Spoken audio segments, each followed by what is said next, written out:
Yeah, so I guess Tony's taking a little break from GMing for a while. That can be normal after a long campaign, Elvis. I know, Paul, but our old playgroup kind of fell apart. I think Tony wants to get everyone back together, and he's hoping he can do that by having someone else run a game. Personally, I don't know what to do now that campaign is over. Feels like a chapter in my life ended. Is he thinking about joining our group? I gave him an invitation, but I don't know, Mason. He also tends to work during our game days. I do have to appreciate how he just rolled with everything. It's true that not many GMs would run a game the way Tony did, and then let the players destroy an important part of the setting, and all the NPCs. Yeah, Lowry, I could never tell if Tony was taking it seriously. Like, he was definitely invested, but he'd also just drop major plot lines to accommodate a scheme we had. And he'd let us kill NPCs even if he'd drawn pictures of them, or whatever. It's like kicking down sandcastles. You bully his world, but he keeps bullying you right back. I think that's what kept me in it.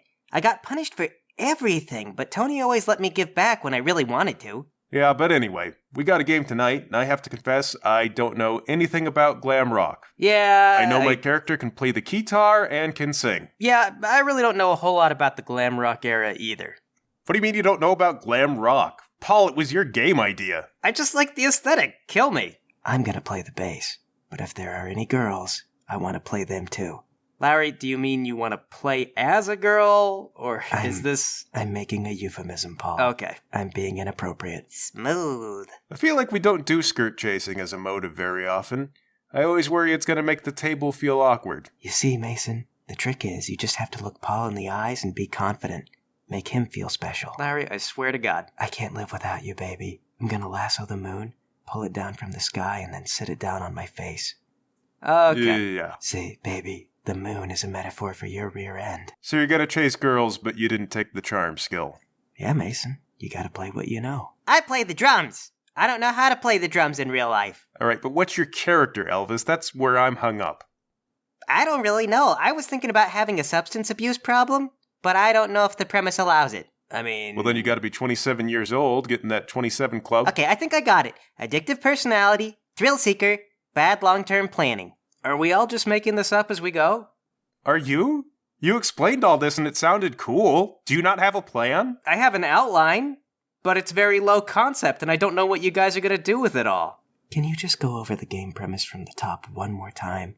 I get we're doing some kind of rock and roll thing, but for a one-shot game, it was a lot to take in. All right, so you guys live in a space mining colony called Glam Rock. The operation is set up on an asteroid, which you've been mining for several generations now.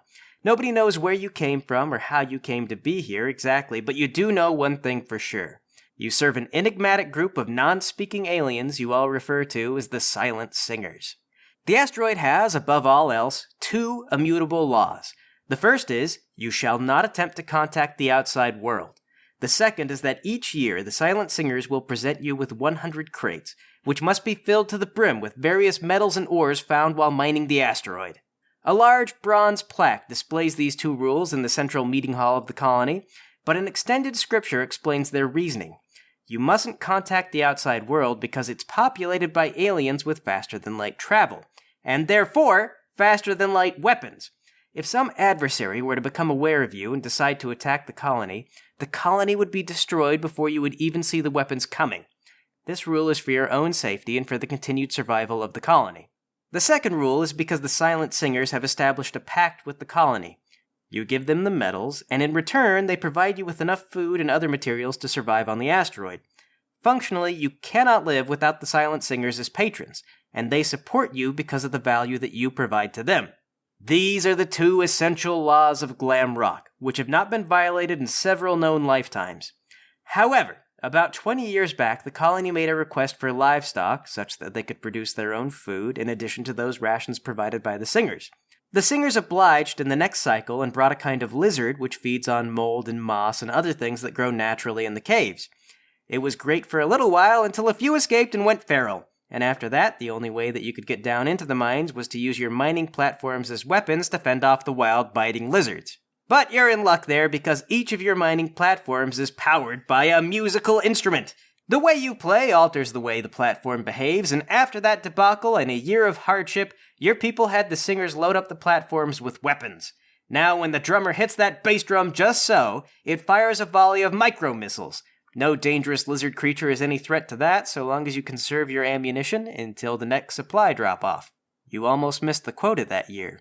But that isn't where the colony's challenges end. Now you're facing a new issue. You've mined as much of the asteroid as you think you can without causing it to become structurally unstable. Worse, each year the Singers drop off 100 crates, but the crates are getting larger every time. They're true to the letter of the agreement, but this has been pushing the colony harder and harder. Finally, the reduced capacity for work and the constant damage caused by the lizards has caused a variety of shortages. To save on clothing material, ordinary pants have been outlawed. Everyone now wears a Speedo, or a pair of ripped-up tights with a codpiece. Everyone is also required to grow out their hair for as long as they can so it can be trimmed and then used as rope or other things, so everyone has long hair, is on their way to long hair, or has recently been shaved. Those who can play the music and pilot the platforms have become a kind of superstar. You guys, as one of the bands, are the only thing keeping this place together, and everyone loves and respects you if they don't envy you. But as desperation looms, all eyes turn to you, and now everyone is expecting you to pull them through an impossible situation. Are you done? I mean, it's a lot of material, but what is all that? Yeah, I mean, that's the setting, and I haven't even explained the people in it yet. Paul, isn't this high concept? It is conceptually a lot. That seems like a high concept. No, Elvis, in writing, high concept means it's a plot that's easy to explain. Shrek saves the princess and learns to love himself. It's a high concept that can be applied to any setting, and the story revolves around the plot. Low concept means the audience falls asleep halfway through explaining it. No, Lowry, it means the story is focused on the characters and the setting instead of the plot. Shrek is high concept and driven by heading from point A to point B, but a romance story that revolves around the characters and how they come to fall in love would be considered low concept, probably.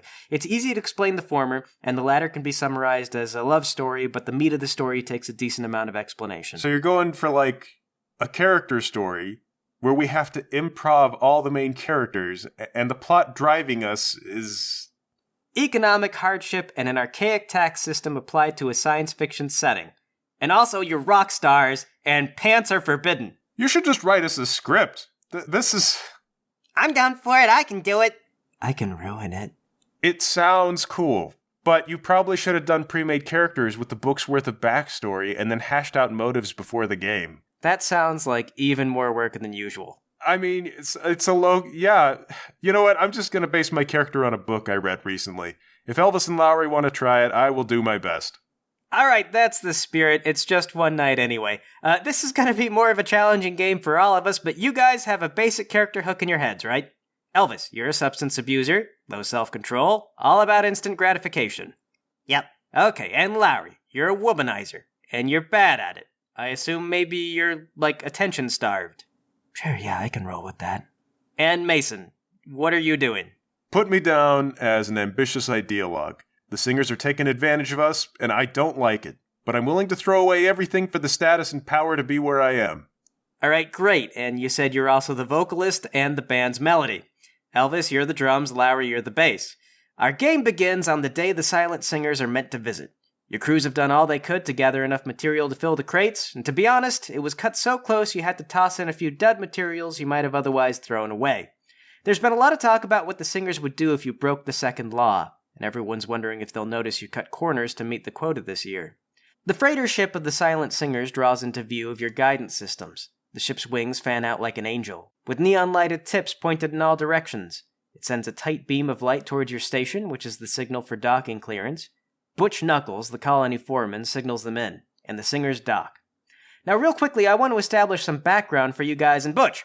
Mason, Butch and your dad were good friends, and that relationship is part of how you got promoted to lead singer in a band. Your father didn't much like the Silent Singers either, but Butch is an avid believer in the fairness of the system, and both you and your father got to where you were by cooperating with Butch, whether you liked it or not. Was my dad also a lead singer? Let's say your dad was actually on backup guitar, but always quietly resented it. He never spoke up directly because even though Butch doesn't play anymore, he was and still is a very popular guy. Butch ran your dad's band. He was the lead singer of that band. Okay, that's Butch. The guy my dad should have been. Lowry, Butch stood between you and your career in a band for a while. He didn't think your head was in it for the right reasons, and during that time you had to woo girls on a shoestring budget, which, when applied to more than one girl, went over even worse than normal. However, Butch also relented and eventually let you join after you shacked up with one of the older female platform managers and made your case to her. She pushed him on the merit that you'd do just about anything to keep and live up to this position, and he let you on. What's the lady's name? I'm definitely going to be talking to her. She's got to be the only woman who appreciates my come-ons. Big Red Deborah.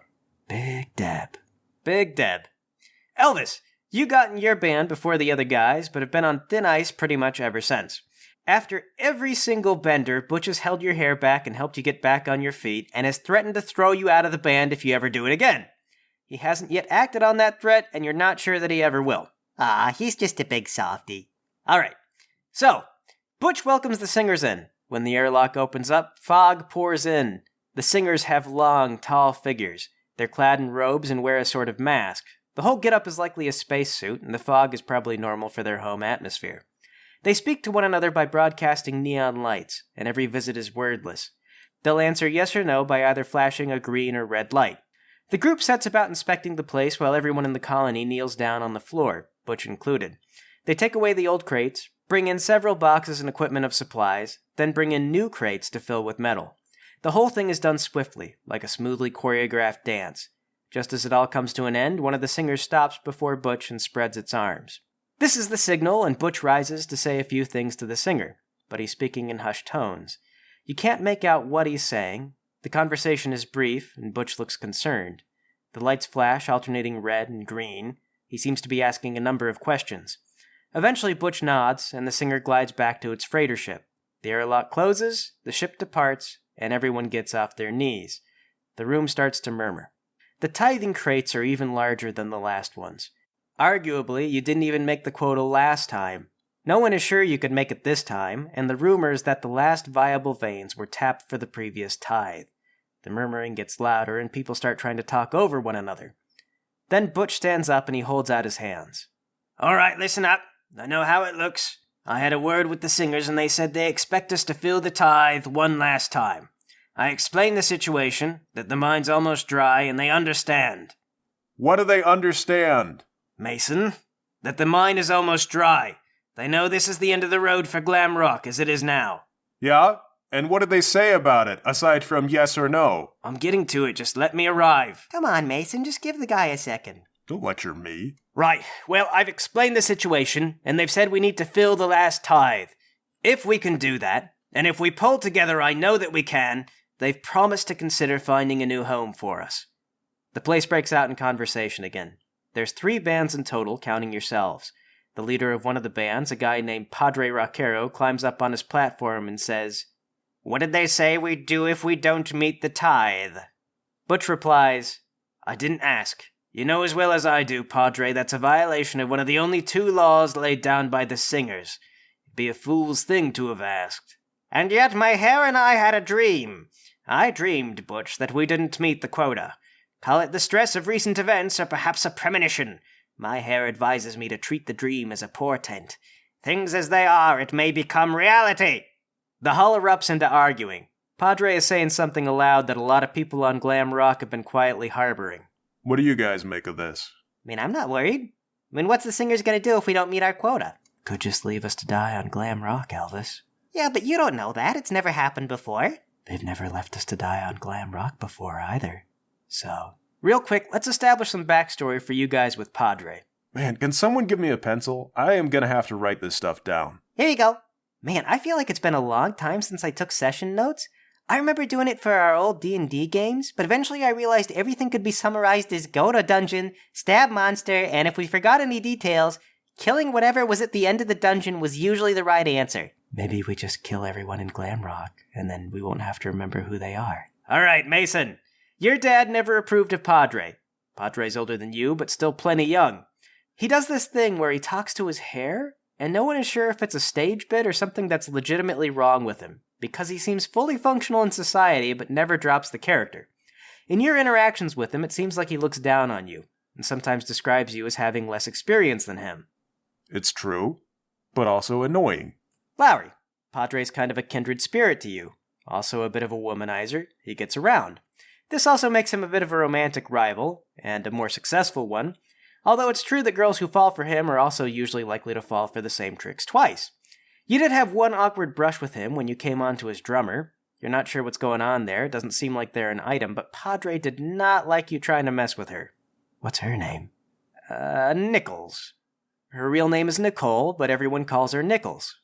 Was she receptive to me at all? Pretty much as soon as you took a pass at Nichols, Padre threatened to beat you up. All right. Hypocrite. I'd let him sleep with Elvis. Elvis! Padre does not interact with you very much, romantically or otherwise. You get the feeling that he's avoiding you. Why? You have no idea. You don't talk to the guy. Is it my drug problem? It's probably my drug problem. Next, the other band leader stands up on her platform. It's Kinsey Stone. Her group doesn't create as much trouble in general, and in that way her team is seen as sort of the poster children for what a band should be. Look, she says, I know it looks bad and all we have to go on is faith, but as one of the leaders on this mining project, I'd like to say that I believe in myself and everyone here. I know the engineers will help us get through this. The technicians will keep the platforms running, the chefs will keep us fed, and everybody will be doing everything they have to make this work. Brock says, Thank you, Kinsey. I couldn't have put it any better myself. This colony is our whole world. There's plenty of other asteroids out there, maybe even whole planets to mine. I think that what the singers are doing is putting us through a test. If we can fill this last tithe, they'll see we're worth it. And so help me, I know we all are. Now everyone take your vacation days. Got some planning work to do. It's a big task, but I know that we're up to it. Enjoy the holiday. I'll see everyone soon. Brock steps down, and the crowd begins to fan out and disperse. But real quick, let's establish some work history with Kinsey. Mason, you have found Kinsey to be very easy to work with. She's less ambitious than you and stays focused on getting things done. In a lot of ways, she runs a better band than yours, but she doesn't advertise it. Some people know the fact, a lot of people don't. Okay. Lowry, Kinsey has rejected every advance that you've made towards her. Perhaps more than any other woman, she sees through you like you're made of glass, and she is simply not having it. At best, you can tease a little professional courtesy out of her, but otherwise the temperature towards you is absolute zero. Well, that sounds like I should almost definitely leave her alone. Or maybe she's in love with me and I should double down. Elvis, Kinsey seems to pity you. You're supposed to be equals to her in a way, so it's actually a little embarrassing. She seems to think that you need help, or specifically her help, but she doesn't really get you. Well, I am a pretty complicated creature, to be fair. And there it is, the most important people, the plight, and the moment of glam rock. As you guys head back to your rooms to pack it in for your brief vacation days, you notice people talking in hushed tones as you walk past. Nobody's made up their minds yet, but as band leaders, you guys are the pillars of glam rock. You have 1 year, and succeed or fail, everything will have changed. Everyone here revolves around the work that you do, and for generations it's all they've known. Every eye on the station is on you.